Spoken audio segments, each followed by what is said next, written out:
Hello, I just wanted to give you all an actual update on the P. Diddy trial in the midst of this flood of nonsense that's spreading around about it. Those AI videos making garbage claims like a new key witness was called to the stand. It's David Copperfield who dropped a bombshell about his secret MySpace page that told all. This nonsense is just going insano style, so I wanted to tap in here real quick and give you a brief, real update on something very important that just happened in the trial in regards to Kid Cudi's testimony. Now, so far, there have been quite a few very powerful testimonies that are strengthening the case against him, I would say, and Kid Cudi's is the most recent and also the one that's had a lot of buzz and a lot of incorrect information about. Now, for those that aren't familiar with the lore here, the reason Kid Cudi would be called here is because he and Cassie had a relationship. And according to Cassie, in her civil suits, when P. Diddy found out about it, he was enraged and took action against Kid Cudi. Also, there are tons and tons of claims that have multiple supporting witnesses about the physical abuse that he inflicted upon Cassie. But in regards to Kid Cudi on the stand, it was focused on what P. Diddy allegedly did to him in retaliation, finding out that he had a relationship with Cassie. So Kid Cudi went up there and started to corroborate pretty much everything. So one thing that he recalls is that he had received a phone call from Sean Combs' former assistant, Capricorn Clark. Now, Sean Combs, that's the real name of P. Diddy, aka Puff Daddy, aka Puffy Flavor Camp Headmaster, aka Bubba Baby Oil Big Boy. And this phone call that he received from Capricorn Clark was letting him know P. Diddy was inside of his house, and then Kid Cudi started driving home, called P. Diddy, and said that he sounded calm and responded that he was waiting for him to arrive so they could speak. Kid Cudi also said that Clark sounded very scared, sounded like she was on the verge of tears.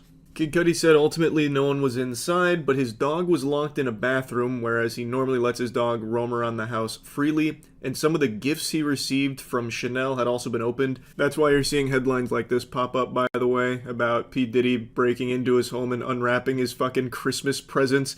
It's referring to those Chanel gifts. Anyway, apparently after unboxing those gifts, the Grinch was no longer there, but Kid Cudi told the court that he had planned on confronting and fighting P. Diddy for this, but eventually decided against it because he didn't know how serious it would be, didn't know who P. Diddy was with, so he ultimately called the police and made a report instead. He then also made a mention that his dog's behavior, he claims, changed and became more jittery and on edge all the time. I found this little tidbit kind of interesting, where that statement about the dog is something that was actually kind of contentious here for the defense attorneys, saying that they didn't want Kid Cudi to testify about his dog being traumatized by the experience because he did not want dog lovers on the jury to be swayed. So the judge said Kid Cudi could only talk about the immediate impact on his dog, not any long-term consequences. Now, the big thing, the major thing that a lot of people remember is the claim that P. Diddy blew up Kid Cudi's car. So on that, Kid Cudi does say that he believes P. Diddy was behind the Molotov cocktail attack on his car in January 2012. He said he got a call from his dog sitter that his car was on fire, and at the time by the time he had returned home, law enforcement officers were already on the scene, and he saw a Molotov cocktail and major damage to the vehicle, and then provided a lot of photos of the damage. He also mentioned that after the car incident, the two met at a hotel in 2012 and said that Sean Combs was standing there staring out the window with his hands behind his back like a Marvel supervillain. And then they discussed the relationship he had with Cassie. We discussed pretty much the whole story about how me and Cassie first started to date, to what it was, to how it ended. He said that P. Diddy apologized for all the bullshit and it helped Kid Cudi find some peace with it. And then he also mentions that he remembered Cassie talking about relationship problems all the way back into 2010, and that when they started dating in 2011, Cassie told him that there had been physical abuse in their relationship, but didn't mention sexual abuse at the time. Another quick thing to mention is that Kid Cudi agreed with the defense that he felt he had been played by Cassie in regards to love, their relationship there. And another thing is, he mentioned that he knew P. Diddy was violent, is what he said.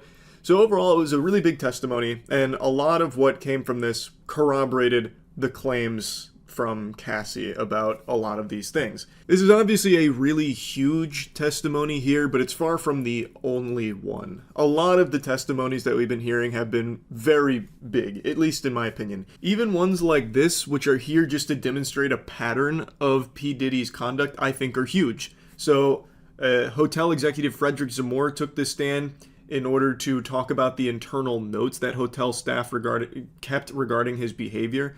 So his customer profile had several notes to staff, including one that warned he always spills candle wax on everything and uses excessive amounts of oil. Everyone already knows this fucking freak is the Primarch of dildos and baby oil. I'm sure you've all seen the headlines.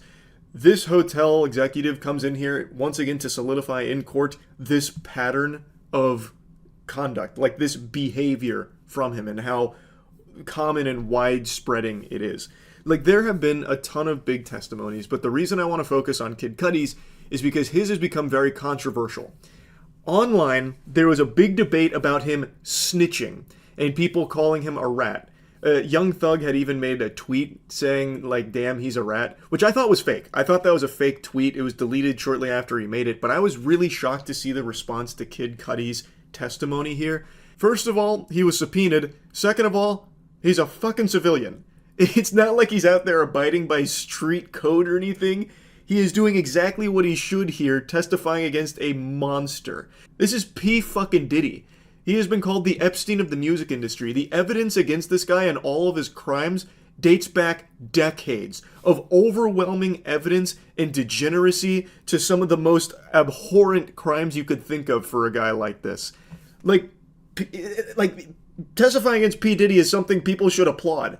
I'm very surprised so many people had an issue with Kid Cudi coming out here and spilling the beans on Puff Daddy. It's just crazy to me. But I guess I shouldn't be that surprised because right now there is actually a very big Free Diddy movement.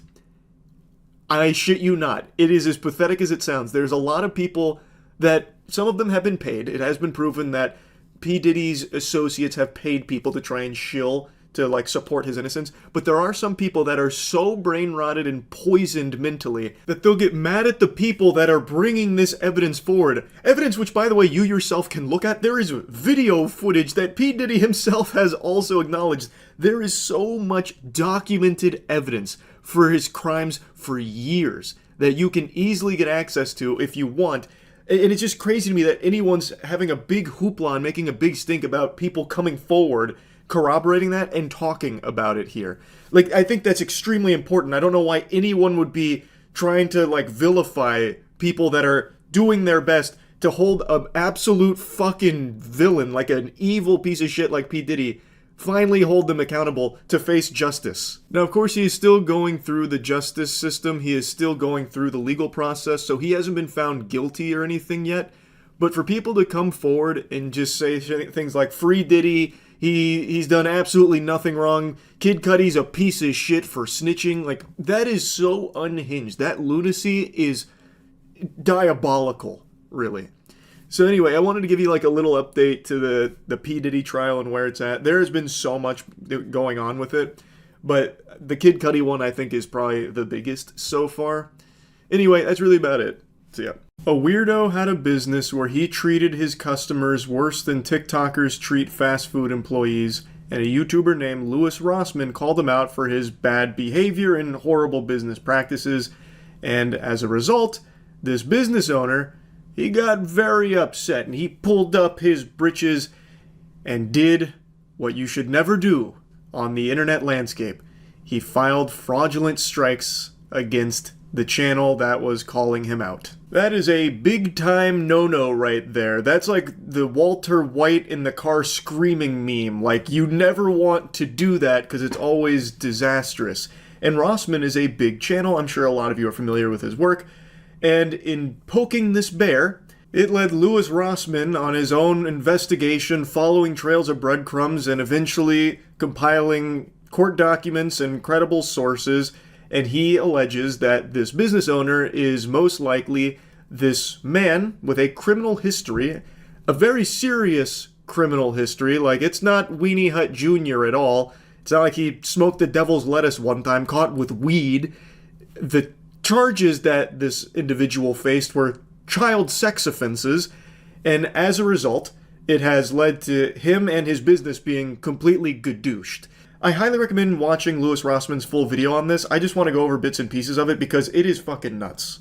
I'm going to be following up on the video that I did on Better Way Electronics the other day. Before we get started on the video, there's two things I have to go into because this gentleman has repeatedly tried to strike my videos down on privacy and defamation claims. Now, this slug creature is doing this to anyone that's even covering this topic right now, where he is filing fraudulent strikes to try and have like the videos blocked or taken down.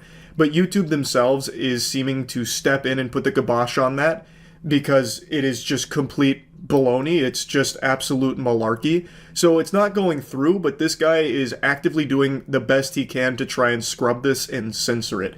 I'm familiar with at least one other channel that's talked about this and has made a video about it that has faced a similar claim against them, trying to have that video removed by this guy. So I'm very certain that he's going to try the same for me here now that I'm also talking about it. The first thing we need to go over when it comes to privacy and doxing, that the messages that I'm going to be showing in this video are messages back and forth between a WhatsApp number and his customers, and this WhatsApp number is public on his business website. If you go to betterwayelectronics.com.au, you'll see that there is a text or WhatsApp right here. This is a public business phone number. The messages are shared with the customer's full consent for Rossmann to cover them. The WhatsApp number is publicly available, publicly posted by the business itself. There is no privacy or doxing complaint that he can justifiably try and use as an angle to take videos down here. And the defamatory claim that he tries to make as well is also just bogus because he is simply going over credible sources and court documents about it. I'm hoping that when he inevitably tries this clown behavior again here with trying to claim or strike this video, YouTube will do the same thing they've done previously and just shut it down themselves here because he has absolutely no leg to stand on with it. So BWE has a piece of software that allows you to better understand what's going on with your PlayStation. This allows you to diagnose and repair the console in a way that you wouldn't be able to without his software. I will give him credit there that he's damn good at what he does at making software that makes it easier to fix a PlayStation. The problem is that his software has a very, very weird type of spying DRM in it where it can tell what you're running on your computer. If you're running software on your computer he doesn't like, he bans you. If you're not running other software on his computer, he also bans you. That's kind of the lore breakdown here in a nutshell with the genesis of this controversy, this beef, what started it. He has software that's a diagnostic tool for PlayStations to help people repair it and figure out what's going on so they can better repair their devices. If you're familiar with Rossmann's work, you are probably very familiar with something he is a huge advocate for, which is the right to repair. Basically, you as the owner of a piece of electronics should have the ability to get it repaired. I think that's a very understandable, very simple, very agreeable perspective to have on things. So this guy had a piece of software that would help users better do that and help businesses repair these things as well. It was a good piece of software, but he had a really scummy thing slid in there, a little poison, where it would be spying on its users, and if they had software that they were running or not running, he would ban them. Basically, this guy would be some kind of like power-tripping asshole, delusional maniac weirdo that would just like ban people and then berate them. Like, you're gonna see some messages here in a moment. It is just fucking baffling behavior. Rossmann called it out, and for 13 months, he didn't change his ways. Instead, he then tried to take down Rossmann's video, which of course harms his channel. This guy never issued any refunds to the people that he wrongfully banned, so Rossmann again talked about it because now this guy is actively trying to harm him, and it's led to all of this. So now let's get into a couple of the messages. Uber Micro Repairs asks, any reason for the license to be revoked? BWE links to the terms and conditions, without saying which term. Uber Micro asks, please point out the one that I have allegedly broken. BWE says, please read it before asking me to read it for you, though given you've accepted it, you've surely read it. I'm not a mind reader. Please enlighten me on the terms you think I have broken. As far as I'm aware, I did nothing wrong. That software was last used on February 15, 2025, and since that day, the laptop was on my shelf with a dead battery. So again, please let me know what I did wrong. BW responds, then no loss? So he is implying that because Uber Micro has not used this software in 2 or 3 months, that there's no loss if his access to it is revoked. Hey pal, you just blow in from Stupid Town? Rossmann then illustrates just how outlandish that Yeah, I'm late to this one, but I finally learned what Labubus were on stream a little bit ago. And now, since I watched a couple videos on the lore breakdown explaining Labubus to a Neanderthal, I've been inundated with Labubu-focused content. Now, if you were like me, living under a rock like Patrick Star and had no idea what Labubus were, you thought this was some kind of like spin-off of Biba Doobie, like some kind of new artist hitting the scene, well, I'll give you the cliff notes. In a nutshell, Labubus are just like a collectible toy. They're like a tiny little monster guy. Well, I guess there's a mini type of Labubi, so it's not just like one, because there's like a bunch of different ones. And what you do is you pay a lot of money for it and then attach it like a keychain to your designer bags. Or I guess you don't have to. You don't have to accessorize with it. You can also just worship it or flex it. In my personal opinion, the reason it got so big is because of the gacha mechanics. It's a loot box, fundamentally. They have blind boxes of Labubis, and what you do is you buy the Labubu, you don't know what's inside of it, so as EA would say, you get the surprise mechanics of opening it and getting whatever RNG decided you would get, whatever fate blessed or cursed you with, whether it was the one you wanted or a lump of dog shit, a whole fucking cow pie. That's kind of the the main business strategy of it. Labubu. What the fuck is Labubu? I keep seeing that name. They're like stuffed animals, right? Oh, here. What is Labubu? So if you're ready to explore the magic behind these irresistible collectibles, let's get started. My name's Doyle. It looks like the thing from Where the Wild Things Are. Does it have like a deep lore or something? Like a TV show associated with it? Like a Hello Kitty or something? And welcome to a huge interest in collectible figurines. And that decision totally paid off. Wang Ning is now a billionaire. It's crazy how huge that industry is. Globally, with queues wrapping around. One big reason is their use of blind boxes. If you haven't seen them before, blind boxes are packages with no indication of which figure is inside. God, everything has been gacha-fied. Everything is like a loot box and gacha mechanics these days. I see. That's absolutely a huge contributing factor for why this is so fucking big then. Unbelievable how big gambling is. It's crazy. Like trading cards. It's like trading cards if you only buy singles and only want one of those cards. I guess you could make the comparison. So like it's like me wanting to make a deck and I need a specific card, so then I buy the mystery singles hoping I get that card. Fun fact, Labubu is a girl. You'll have seen the TikTok frenzy of people bathing, gluing braces to its teeth, and even giving it facials. From classic designs to collaborations and limited... Why? What the fuck? Well, you know what? At least they're using it. That's cool, I guess. I mean, it gets a use, as opposed to like my statues that just fucking sit here and I like stare at them. I mean, I guess that's cool. Multi-purpose. Why did Labubu get so popular? First, Labubu has a unique look that stands out. It's not your typical cute kawaii character. It has an edgy, mysterious feel that makes edgy? it kawaii, mischievous, and freaking adorable. I don't know about However, edgy. It would be crazy to forget to mention one person, La Lisa from Blackpink, the K-pop group. Her unboxings and wild love for Labubus follow her everywhere, from concerts. Okay, that makes sense. Question answered, I get it now. Okay, now it checks out. You have gacha mechanics, the mystery box, plus a K-pop idol rocking one. Yep, that was always going to take off. I see. Rabbit hole goes deep. I just found a video about Australia's Labubu King. Sales peaked at around $21 billion, with the Australian What? market making up $260 million of that, as social media continues to drive hype around collectibles. Oh, okay, it was collectibles in general. I thought it was 21 billion for just Labubus. I was gonna say they're gonna beat Pokemon. Okay, that makes much more sense. Jesus Christ. We get a lot of slack on Instagram, but because of how much stock we have, oh, you took all our stock, we're collectors and we want the box and you're triple the price and this and that. But unfortunately, people don't understand how a business model works. You know, No. People perfectly understand how the business model works. You try and squat on as much inventory as possible so there's scarcity, and then people have FOMO, so they want to make sure they get it, so they'll pay the extra markup that you just drive the price to the fucking roof. They came and shopped with me 2 weeks ago, bought Labubus for the kids. Someone stole her Labubu from her bag. You're kidding. Yes, at school. Tough. And then I speak to my daughter. Labubu robbery. My daughter's got 7 on Capital her bag. punishment She's required. got every generation. You're stealing off kids. Bro, it's not normal. Not normal. So yeah, I told her take all the Labubus. Unfortunately, it is very normal now. It's super fucking normal now. This exact same thing happens in Pokemon.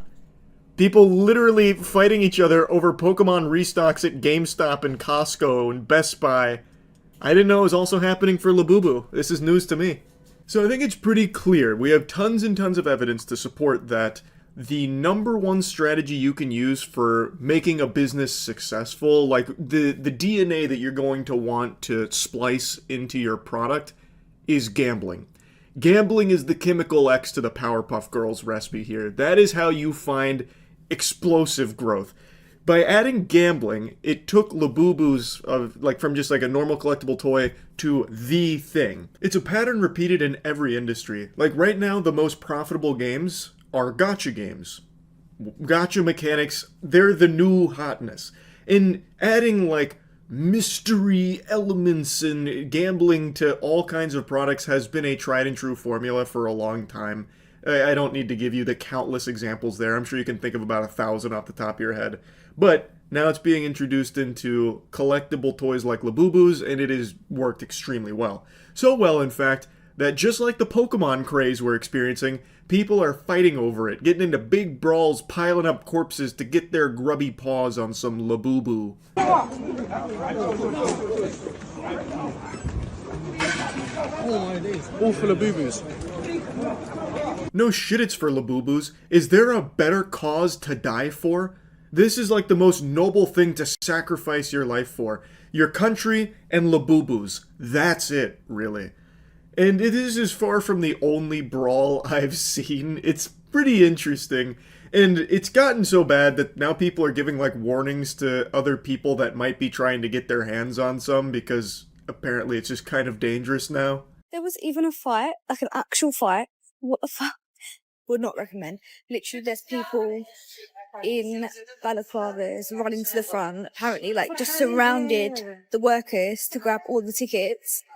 So yeah, I didn't get tickets. That was a waste in getting up early. Goddamn, they got Cobra Commander out there with his henchmen in the balaclavas going to steal all the Labubu from everyone else. It's pandemonium.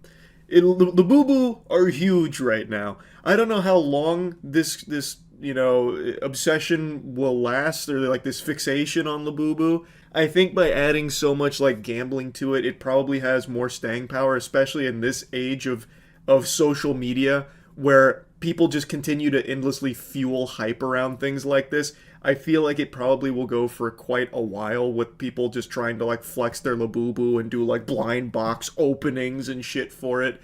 But who knows, maybe it dwindles and dies real quick and people are left holding the bag, a whole closet full of Labubu that they can't sell and can't flex anymore because it'll be viewed as lame. Couldn't tell you. All I know is I finally learned about what this shit is. That's about it. See ya. I just watched a crazy video from Code Blue Cam about a drunk driver, and really, drunk is not the proper nomenclature. That doesn't really tell the whole story. He is cartoonishly inebriated, to the point where I was half expecting him to start burping up bubbles like a character out of Tom and Jerry when they drink a root beer. So this goober was driving the wrong way and actually almost hit Kamala Harris head on. So he starts getting interviewed by the Secret Service at the scene as well. But as her motorcade made its way to the airport along I-94, a vehicle driving in the wrong direction approached, narrowly missing the convoy by just feet. After passing 29 vehicles involved in the escort, a Milwaukee County Sheriff's deputy at the rear of the motorcade quickly stopped the vehicle, identifying the driver as 55-year-old Wayne Wacker. Could there be a better name? Wayne Wacker sounds like a superhero who jerks off villains at dangerously high velocities till they give up. Wayne Wacker. It's like a name I would make up for a Dark Souls character.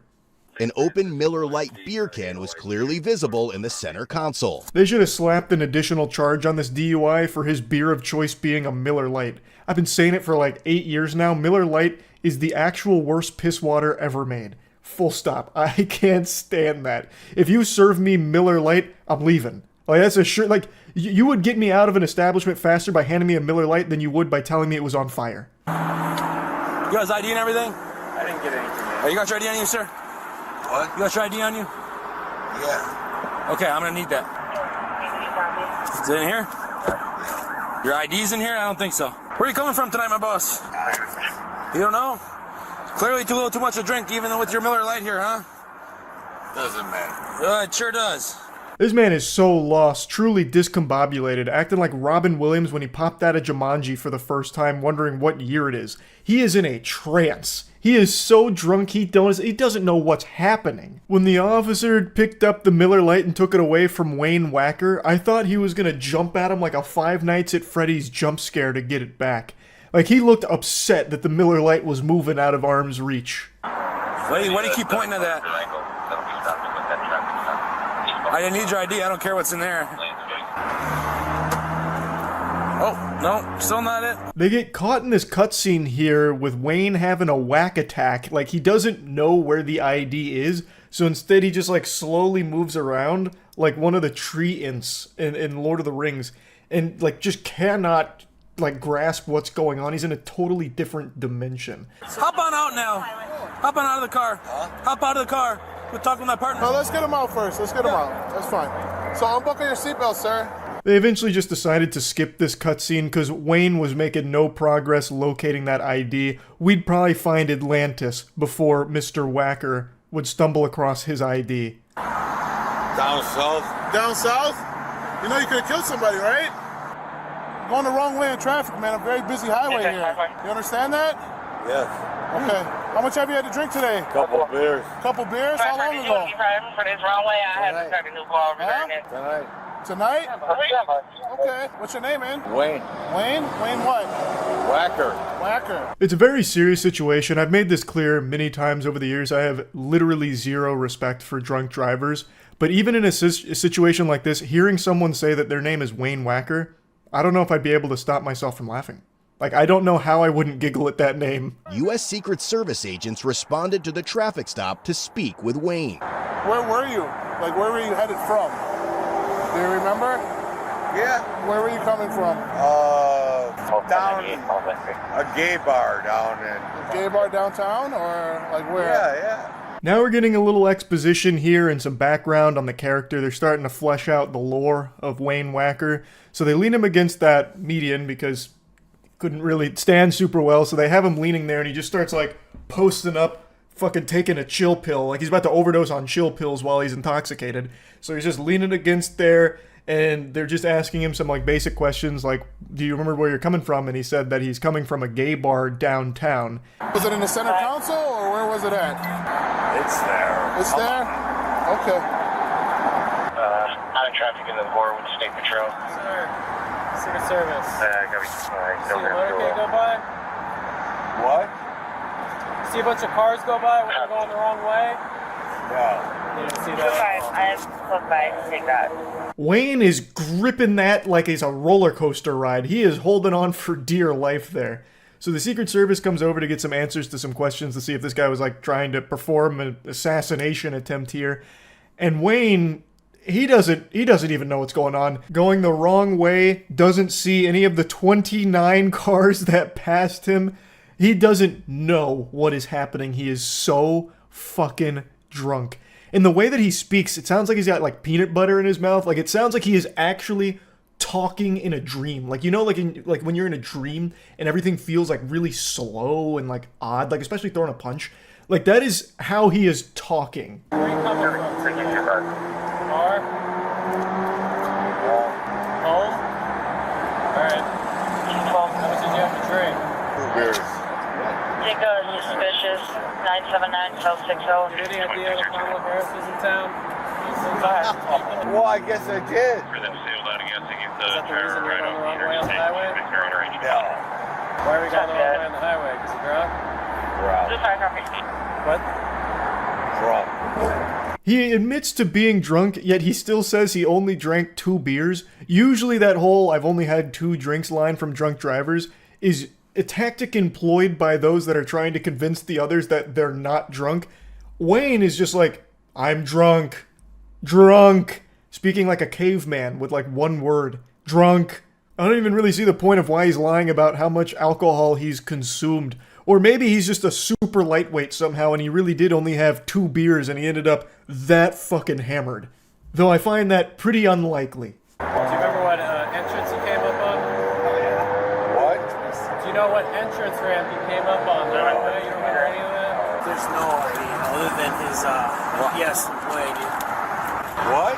Passport? I didn't. No. Do you have a passport? No? No? Okay. What's your height and weight? I'm fat. Now the officers can't contain their laughter anymore. He is so fucking inebriated that when asked questions like what's your height and weight, all he can say is fat. And they found his public school ID. Turns out Wayne Wacker is a teacher. And you can clearly see Professor Wacker isn't taking this super seriously. He doesn't understand just how dangerous this was. Are you motivated by any kind of extremism group? Are you involved or associated with any kind of groups? No. Like a military group or like anything like that? Are you a gun holder? Oh, what? A gun holder. Like, do you have a concealed carry? Do you own weapons at home? No. Anything like that? You don't have any guns at home? Yeah, I do. What do you got? Pretty much the entire time Wayne is smiling, like he has like a perpetual smile as his eyes are almost fully closed. So he almost seems flattered with how many officers and Secret Service agents showed up. He even asked if all of them were there for him, and they said, "Yeah, you're driving the wrong way down a very busy road." And he goes, "Really?" Like it looked like it was the happiest fucking moment of his life. Like he just went downstairs on Christmas morning and saw the bicycle he's always wanted under the tree from Santa. Yeah, what school? What the hell is it called? No, I'm asking. It's called, Where's it located, Wayne? No, it's called, Alright. No, wait. What art means you teach, or what do you do? Yeah, what's I'm 100% sure that Wayne was going to try and make up a school name so that way he didn't risk his job with all of this. Because I think he was able to process that, oh, cops, drunk, this might not be a good look for the school, and now they know I'm a teacher. I'll try and throw him off the trail with a made-up name. But he was too fucked up, he couldn't think of any other name. But I really thought, like, when they asked him, you know, where is it? I thought he was going to reach into his pocket and give him one of these or something. Or hit him with, like, a really stupid name for a school. Like Education Academy or something. But he just wasn't able to put it all together, so instead he just keeps, like, stalling. Like, he just keeps throwing in, like, filler words. Or maybe he truly is so drunk he just can't even remember where he teaches every day. Also possible, I suppose. What's the deal? All right, remember what I told you, Wayne? We're going to do some field sobriety tests to make sure that you're okay to drive, okay? So my Well, I'm partner's not driving. Well, you were. I want you to keep your head straight, but I want you to follow it with just your eyes, okay? Remember what I was saying? Am I doing it right? Nope. So remember what I was saying? Just keep your head straight, okay? And just follow it with just your eyes. Oh, just my eyes. Just your eyes, okay? So you're still using your head. All right, you're For so many decades, people have criticized Superman Clark Kent, the disguise, being really lackluster because Clark Kent is just Superman with a pair of glasses on and nothing else. How would people not connect the dots that Clark Kent is Superman? Like, the glasses wouldn't be enough for the disguise. But I totally get it now. When Wayne Wacker took off his glasses, he immediately polymorphed into Alex Jones. Like, he instantly just shape-shifted into Alex Jones. It was like a totally different looking guy.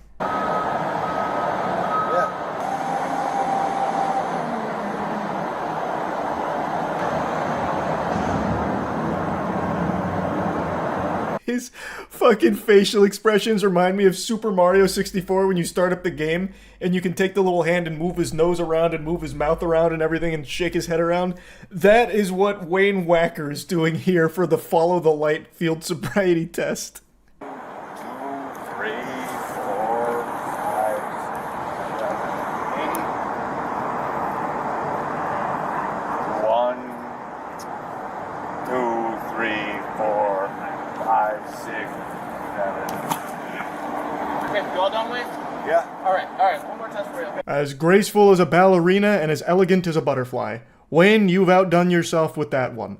I half expected him to go up on his tippy toes and then hit us with a curtsy at the very end of that. 1, 2. 1. Hold on. I'm joking. That's all right. Just do the best you can. 1, 2, 3, 4, 5, 6. Okay, we'll move on, Wayne, to the... Yeah, one more test, okay? He agreed to the PBT, which resulted in 0.252. And blow. Keep blowing. I did good. All right, you know what the legal limit to drive in the state of Wisconsin is, Wayne? No. Okay, so it's 0.08, okay? I passed.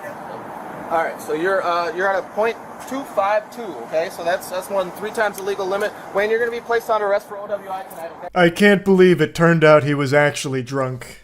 I thought with how well he was doing in those field sobriety tests, it may have been a misunderstanding. Maybe he just got confused with the, where he was going on the road, the ramp threw him for a loop-de-loop and pull type maneuver.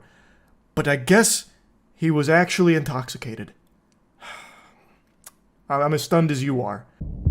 In the end, Wayne was only charged with felony second-degree recklessly endangering safety and received over $2,700 in traffic citations, including one for operating while intoxicated. Since his last OWI conviction occurred more than 10 years ago, it is being treated as a first offense. Yeah, so that's how the story of Wayne Wacker and the Miller Lite wraps itself up there. I just had to talk about this a little bit. It was one of the weirder drunk driving body cam videos I've seen from Code Blue Cam or any of the other body cam channels. It was quite a ride. That's really about it. So yeah, it doesn't matter how stupid a scam might sound to you. I got your nose. Like, even that might have just sent someone into a panic. Doesn't matter how dumb it is, people fall for these kind of scams every single day. The most absurd, most unbelievable things that you ask yourself, who could possibly be that moronic to actually fall victim to it? Well, people do every single day. The reason why these scams exist is because they are successful. And today we're going to talk about one that just happened in my own backyard, Florida. More specifically, Bradenton, which is pretty close to Tampa. I could probably piss into the wind and have a golden shower hit this scammer here while he's mowing his lawn. Now, it's not just one scam either. This actually has quite a few layers. It's a deep onion of scams, and it's all the most unbelievable shit where you ask yourself, who could fall for it? And you're about to find out who. So the perpetrator here, the scammer, is a gentleman who looks like an unholy fusion dance between Larry the Cable Guy and Meatwad from Aqua Teen Hunger Force. Well, what started with a friend request turned into months of talking, and a woman in Frisco, Texas thought she'd hit the jackpot with her new friend, Elon Musk. He'd promised her a huge return for investing with him. And as Fox 13's Kimberly Cuisin reports, the person behind the keyboard was not Elon Musk, but a man from Bradenton, who police say was ripping her off. This is actually the oldest trick in the book. I'm pretty sure this scam predates the birth of Jesus Christ. And it is a scam that a lot of elderly people fall victim to constantly, which is always sad, of course, and it's a scam that's existed for as long as communication has, with people lying to get money out of them, saying like, hey, give me money and I'll give you money in return. They pretend to be something that they're not with some kind of phony baloney nonsense. But with the internet, they've been able to like crank that shit up. They're going plus ultra on that scam, and it's been significantly more effective, which is very surprising to me, just how drastically the sentiment around online activity has changed in the older generation. Because when I was growing up, my parents and grandparents put the fear of God in me about like, don't post anything online that would be like an identifier, like don't post anything private online, don't trust anything or anyone that you meet online. Whereas nowadays, that notion is completely extinct. The older generation looks at you like you're weird if you don't have your fucking phone number posted on your Twitter account or something. Like, they're going hog wild, believing everything and everyone, ripping their shirt off, twirling it over their head like, yeah, Queef Wellington's revealing the truth. There is plutonium in the toilet paper. We have to go back to using leaves, raw leaves and poison ivy to clean ourselves. It's like, hey, let's pump the brakes a little bit. It just seems totally different, but maybe now it's just the access to information, you see more of it. Maybe this has always been happening, but man, it really does just seem like every 70-year-old is just waiting for a random Facebook friend request so they can send that stranger all of their money for no fucking reason. For a 74-year-old woman, a friend request sent and accepted on Facebook brought on a new and seemingly powerful friendship. She would communicate on a daily basis with him. She believes she was talking with Elon Musk, and he told her he had a plan for her future. A common misconception is that only old people fall for this kind of scam. Like, oh, you gotta be geriatric and senile to think that Elon Musk would contact you and say that he has a plan and that you should give him money. That's just complete fucking barnacles right there. Only, I think it was 2 years ago, maybe even less, and it still goes on today, there was that massive YouTube scam stream that got started up with a looped Elon Musk video that had a link to a Bitcoin wallet that was asking everyone watching the stream to send Bitcoin to that wallet and he would double it. And so many people fell victim to that. And 74-year-olds aren't using Bitcoin 2-3 years ago. So the main people that were victims to that were younger people. And that scam, the Elon Musk doubling crypto scam, still goes on to this day to wild degrees of success. You see the streams all over YouTube right now too. I guarantee you can probably find 5 of those bitches live at this moment, and there are people falling for them every single day, not just old people. So this scam of, I'm Elon Musk and I need money so that way you can make money, I'm here for you, doesn't just work on a 74-year-old woman. You give us $500,000, I can make you $55 million. She jumped at the opportunity. Without her husband's knowledge, she started investing with Elon Musk. It's kind of heartbreaking to see how trusting people are in a situation like this, where this 74-year-old woman receives a friend request from someone she believes is Elon Musk, and she thinks he's there to try and help her. He just needs a little bit of cash for that. He just needs, a few tiddlywinks of doubloons. Maybe $500,000, $500,000. Those wacky little numbers on the back of the credit card. That's all Elon needs in order for her to get fucking $55 million return. And she believes it. Somehow she knows who Elon Musk is, knows that he's worth billions of dollars, wealthiest man in the world, and she thinks that, oh, this is actually Elon reaching out on a random fucking Tuesday through Facebook to a random 74-year-old woman that he's never met. Like, I bet she was so excited she probably went and put some cookies in the oven for him, baked them a fucking pie or something to thank him. But Detective Jim Carula with the Bradenton Police Department's Elder Fraud Unit says the woman transferred $250,000 to bank accounts not belonging to Elon Musk, but to this man. Grant that to me. I'm not an imposter, according to police. 56-year-old Jeffrey Moynihan Jr. of Bradenton. This guy looks like the bad guy in every 90s Christmas film. Like, he looks like that business guy that's like, bah humbug, there is no Santa Claus. Like, he just has like this distinct look about him where it's like evolution knew he was going to be a scammer piece of shit, so it like molded his whole being into that caricature. It's shocking just how closely he imagines what I picture in my head every scammer to look like. We have an arrest warrant for your arrest. Detective Carula says the woman's husband says she gave Elon Musk, aka Moynihan, $600,000. He's continuing to track down where the other money went. What and who you see is not who's typing back at you. And I think these people, you have to realize that. Which should be a pretty obvious lesson that's becoming more and more rare for people to have learned. And I can't believe it's something you even need to learn. It should just be something you know. Anybody can make a Facebook account with a profile pic of Elon Musk. There's probably a billion of those fucking things floating around right now. You can see them all over Twitter too. But just because it reaches out to you and it has the name Elon Musk, it doesn't mean that it is. There are 1,000 things you can do to avoid getting scammed like this, yet so many people just don't do it because they are either in a desperate situation or they hear something that just sounds like this is life-changing. I need to at least try.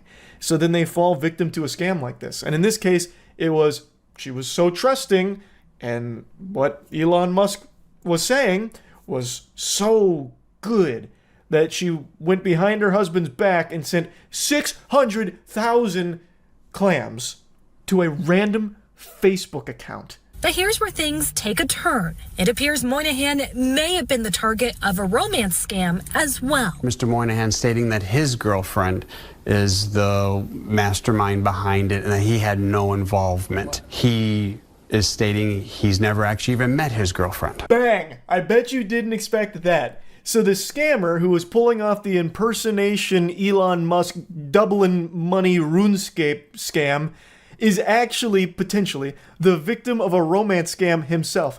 He is the victim of the same scam he is doing to the 74-year-old woman without recognizing that. I think is the angle he's trying to play with that. I'm a little confused with the way that it's stated here, because I think what's also possible is that Jeffrey is claiming that his girlfriend is the one that did this to the 74-year-old woman, and he was totally hands-off. It must have been her. Yet it was his bank account that got all of the money. So that doesn't really make sense unless he was the victim of a romance scam here, gave her his bank account info, and then she used it on the 74-year-old woman, and he didn't know anything about it, and now he's bringing it up here. Or the way that I initially interpreted it is that he has this mysterious girlfriend, this supermodel, superstar, 3-breast mega milkers that he hasn't met before, but she wanted him to talk to the 74-year-old woman as if he was Elon Musk to get money from her. So like that's the way I initially interpreted it, that he is right now talking to this imaginary girlfriend that is telling him to do this. So he's saying, like, I'm kind of blameless. It was my girlfriend who was making me do it. That's the way that it initially came across to me.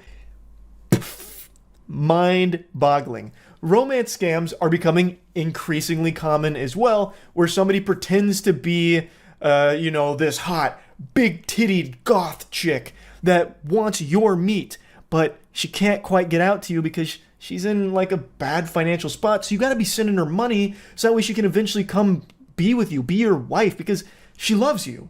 Like, it's love. And what, are you going to deny love? I don't think so. So this douchebag, this stupid asshole is like, okay, well, my girlfriend is telling me that if I don't have the money to pay her, maybe I should try getting it by pretending to be someone I'm not to get money from this lady. And he doesn't connect the dots in his rotted noodle that he is also right now being scammed. It's a beautiful disaster. Now, I do think the most likely explanation is that this guy is desperately making this up, just pulling it out of his ass. Like, oh, no, that couldn't have been me. It must have been my girlfriend. Yeah, my girlfriend, super hot. You wouldn't know her. She goes to a different college. But yeah, she must have, logged on to my account and used all my bank account information in order to receive money from the 74-year-old woman that she was scamming, pretending to be Elon Musk on all of my accounts. That's likely what it was. So he could just be doing this to try and like lessen his sentence by saying like, oh no, it wasn't me, it was this person, and I don't know who that person is, but it's definitely not me, it's my girlfriend. Don't know her, never met her, but it's her. Like, you might as well just blame it on like fucking Sasquatch at that point. As BPD continues their investigation, neighbors of Moynihan remain in disbelief. It's shocking. It's just surprising. In Bradenton, Kimberly Quizon, Fox 13 News. I decided to leave that little scene in there where they talk to the neighbors because I always find that to just be like pretty useless most of the time, where the news will just like knock on neighbors' doors and be like, hey, what do you think about your neighbor getting arrested? 9 times out of 10 they're like, oh wow, that's crazy. And in this case, the guy's just like, shocking. Like, it's not like they're going to have a deep insight on that. Like, what's this guy going to do? But like, oh no, actually, this doesn't surprise me even a little bit. This doesn't even have me raise an eyebrow, because actually one time, Jeffrey came over knocking on my door with a voice changer, pretending to be Marilyn Monroe. So, like, I always knew he was capable of impersonating someone. It was just a matter of time before he found a sucker to give him money. Like, that's just not going to happen. Like, why even leave that part in? Like, here's what the neighbors had to say. Whoa. All right, anyway, back to you. Grand theft of what? Was that? Grand theft of what? I'm not the one that wrote the warrant. When the detective comes out here, he'll explain it for you.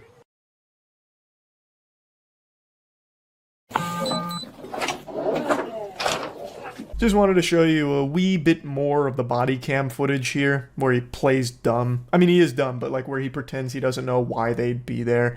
And he doesn't have a shirt on, which had me giggling a little bit because this man got interrupted like 15 beers deep by this and didn't even get the chance to put a shirt on in time, so he's just walking around with cold hard nipples in the police station.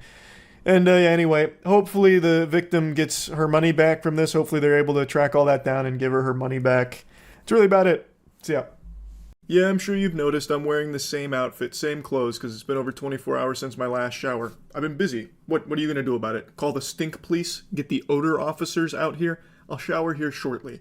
Today, we're doing something we haven't done in a long time. We're looking at an apology video. This one I could not resist talking about. It is a shockingly bad apology video, even when you consider all of the classics we've seen come out over the decade.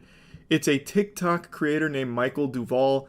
To summarize a lot of the lore, just dropping you some tidbits on it, Michael Duvall was a preschool teacher who produced OnlyFans content at the preschool he worked at. You'll hear it come directly from his mouth in a moment, but occasionally he would take nude photos of himself in the bathroom and even had a video of him masturbating and ejaculating onto the toilet seat, which apparently had like a training seat on it, like for kids to learn how to use the bathroom. It's fucking gross.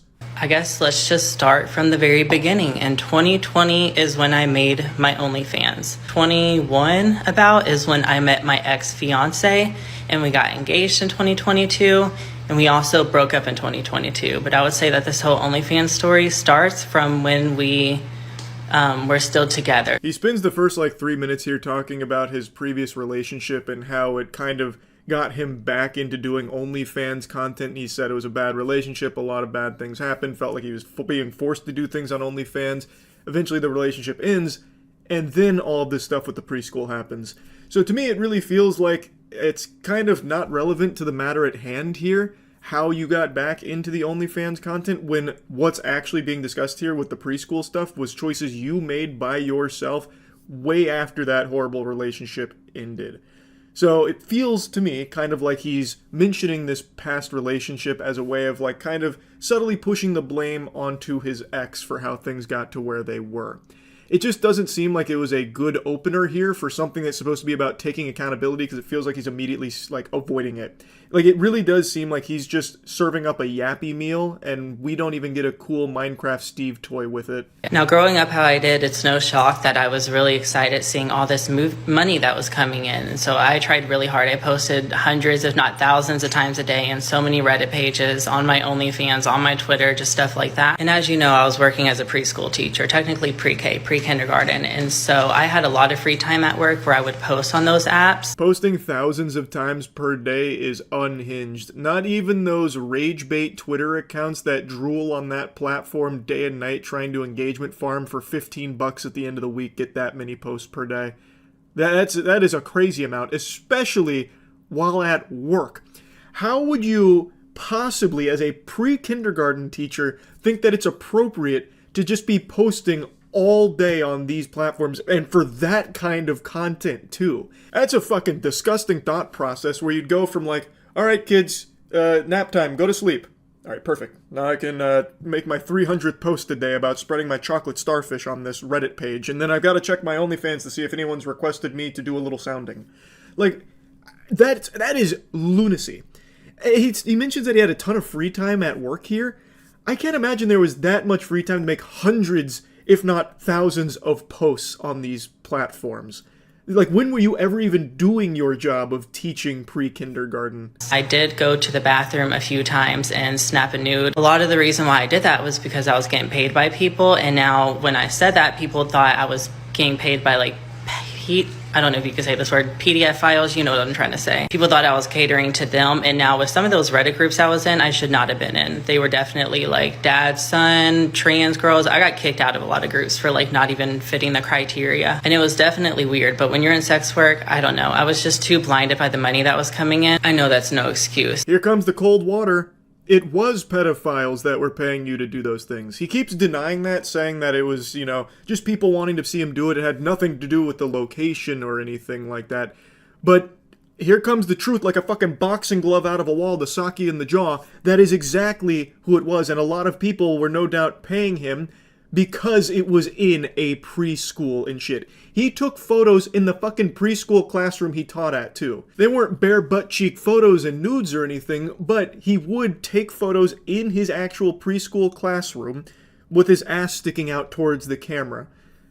How are you going to say that you weren't selling these to pedophiles? They clearly knew you were in a child environment doing these sexual things. So then fast forward to the day I took my first nude at work. I honestly don't remember it, but I do remember that I would get paid like, say, $45 to take a picture. They'd say, go take it, and I would. Now, I never did any of this while clocked in. I wasn't allowed to have bathroom breaks like that unless it was an emergency, of course. So when I was in the bathroom, I was upstairs, classrooms were downstairs, I was far away from everyone, in the teacher's bathroom that was locked. That's another thing people are confused about, because they see that the toilets had like little training seats on it, and there was 2 toilets in the bathroom, which was kind of weird. And I think like originally a long time ago, those were kids' bathrooms and we would use them in an emergency, but for the most part, those were for the teachers. Like a suitcase, there is a lot to unpack here in just this small section, so let's start at chapter 1 here. He claims he never went dicko mode while on the clock at work. He said that when he took those nudes, it was when he was off the clock. Now let's flex our neurons here for a moment, activating 100% of our brain power for a little Jimmy Neutron blast. If you are off the clock, why would you not just go home and take those photos then? Why do them at that preschool? My thought process is the reason he would take the photos there at that preschool is because he knew that that's what people wanted from him. He likes to claim that they weren't pedophiles and he wasn't catering to these fucking freaks. Yet, if he was off the clock while doing this, why wouldn't he have just gone home if the location truly didn't matter? Food for thought. Now moving on to the next piece of this fucking gross puzzle. He says that the bathroom that he would take those nudes in or film the masturbating videos in was the teacher's restroom, which is far removed from the children's restroom. It's on, the upper level and it was locked, so that way kids couldn't access it. This was the teacher's only commode. Yet, he calls attention to the fact that there is a children's training toilet seat on there, as well as another toilet, like a tiny toilet for kids. And he even does mention that sometimes this still was used by kids in an emergency. He blows his wad, fucking dumps a load onto the children's toilet seat in this restroom. Even if he's telling the truth about it being not during work hours, off the clock, and it is separated from the other children's bathroom, this is still an incredibly fucked up thing to do, and it's very clearly in a restroom that does have child things in it. I'm not excusing anything I did. There's definitely no excuse, but I do just want to say that it would have happened at that time at any job I worked at. If I was working at the movie theater, still would have happened there instead. It just so happened to be at the daycare, which makes everything so much more worse. No excuses whatsoever, except for the excuse he's making right now. He's speaking about this like it was some kind of natural disaster, like an unavoidable calamity, like an asteroid hitting the Earth. He's talking like Thanos. This was inevitable. I was going to be stroking my shit till it shot yogurt ropes on a toilet seat for OnlyFans content. It was just a matter of when and where. Could have been a movie theater. Could have been your grandpappy's outhouse. But damn it, it happened to be this daycare that I worked at. Like, what the fuck, man? The audacity for him to try and compare what he did at that daycare to it happening to him at a movie theater, if he happened to work at a movie theater, is a crazy leap. You were a preschool teacher. People were sending their kids to you under the assumption that you were going to educate them and those kids would be safe. And in that environment, you were making explicit content. You were making sexual posts. You were making pornography in the fucking bathrooms, man. That is not even in the same ballpark as if you went into a movie theater bathroom and ejaculated on the toilet seat. It's also crazy that he's trying to say, like, it just so happened to be at that daycare. Goober, you chose that location. You made the conscious decision to film that content and take those photos at the daycare. It wasn't just some random chance where you happened to spawn in at the daycare and had to film it right then and there, or else you would have fucking died or something. You made the choice to film it there. You could have just waited until you went home and did it at your house. in privacy, as opposed to doing it at your job at a daycare where children go. Like, I don't know why he's trying to make it sound like, oh, it was just completely, like, it just happened to be there. He did that on purpose. There's no reason or excuse I shouldn't have waited till I got home. I guess I was just too focused on the money, and at that time I hadn't started my social media career, or maybe I just started it, but I was really focused on the success I was getting on OnlyFans and all the money I was earning, and I used that money to start my shopping vlogs, and that's how I got started on social media full time. He finally mentions that he could have just went home and did it. He has no reason why he couldn't have just gone home and done it. However, I truly think that he knew what he was making and for whom he was making it for. That's what I believe. There is a reason why these fucking weirdos were requesting him to take these nudes and make this sexual content during his time at the preschool. They wanted him to be at that location for that content. And I really think that Michael Duvall knew that and was probably concerned that if he tried to fulfill those requests outside of the daycare, he would lose their business. He would stop making as much money as he was currently making from them. Now, he does say that it was 4 or 5 posts that people had pointed out, and he has taken down since and is no longer earning any money off of them. But the fact he did this at all in any capacity, even one time, is still just inexcusable. Being successful on social media. Should I have done it? No. It was gross. It doesn't excuse anything, but at the same time, I hate when people call me names when I know it's not true, or people assume that I was doing stuff that I wasn't doing just because it was at a daycare. Where it was had nothing to do with what I was doing or what I was putting out or the people I was talking to. Those people did not know where I worked. Those people did not care where I work. I remember I did post in some of those groups before, like, I'm a teacher. I was trying to have that shock factor. I was trying to have that thing that makes me kind of different. A broken record. He keeps harping on this point that the location didn't matter, but he immediately contradicts that by saying that he would even advertise that he's a teacher to these clients as like a shock thing to stand out.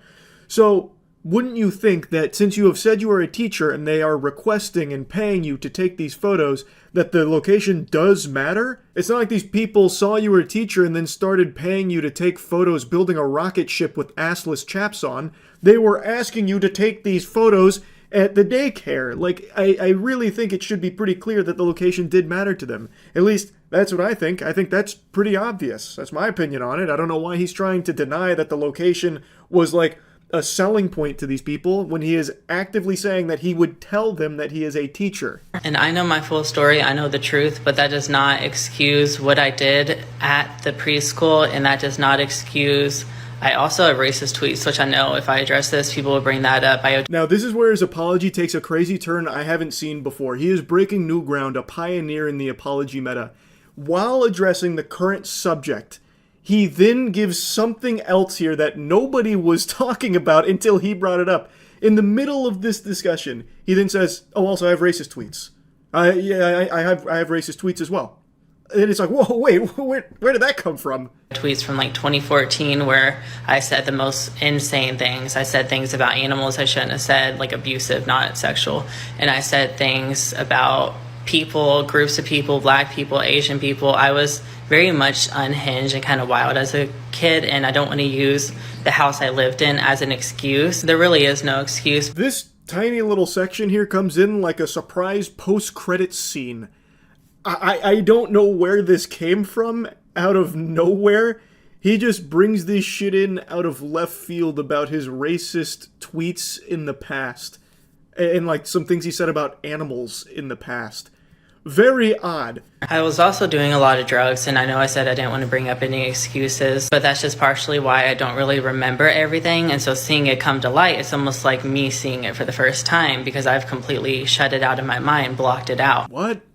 So now you're saying you were doing a lot of drugs at the time, so you don't even remember a lot of these things? Little confused here on the plot. Were you doing drugs while working as a pre-kindergarten teacher? Like you were showing up to work high, and because you had done so many drugs, it led you to think it was okay to make that content? Or are you saying you were doing so many drugs at the time that you did that content sober, but then the drugs blocked it out of your mind, like clouded it? I'm a little lost now on what this claim is about the drugs and and not even remembering doing a lot of it. To tell you the truth from my mouth, because I know hearing it from rumors, it can sound a lot worse than it was. I promise you no kids were ever involved. What I did in that bathroom had nothing to do about the building I was in. I know I let a lot of people down, and the people I let down the most is mothers and people with kids and people who thought they could trust me and knew who I was. I just want to say I'm truly sorry. I never meant to make anyone question the type of person I was. I never meant to hurt anyone. I never meant to make those mistakes. Kind of nuts to me how he says that it sounds a lot worse than it was.